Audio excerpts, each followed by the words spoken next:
Même son de cloche au palais Léon-Bas, siège de l'Assemblée nationale. Là-bas, les honorables députés ont également clôturé la deuxième session ordinaire de l'année 2015. Regardez. C'est en présence du Premier ministre, le professeur Daniel Onaondo, des membres du gouvernement, des présidents des institutions constitutionnelles, des corps diplomatiques accrédités au Gabon et autres personnalités que s'est déroulée la cérémonie marquant la clôture de la deuxième session ordinaire de l'Assemblée nationale, événement présidé par le chef de cette institution, M. Guy Zoubandama.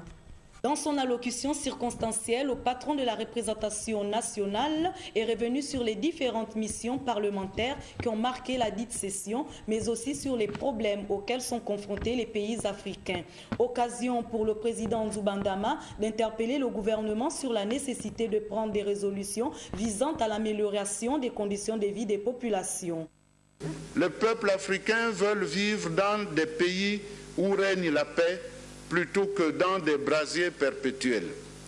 Loin d'être une option, la paix s'avère comme une nécessité vitale, au double sens, où les conflits sont souvent meurtriers et qu'en l'absence d'un climat paisible, aucun développement n'est possible.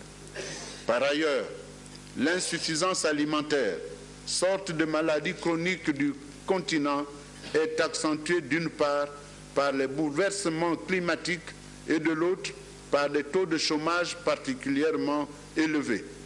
D'où les peuples africains attendent des mesures politiques tournées vers la création d'emplois. Désormais en vacances, les élus du peuple vont mettre à profit ces moments pour faire le compte-rendu des travaux législatifs d'une part et recueillir les doléances de leurs électeurs d'autre part.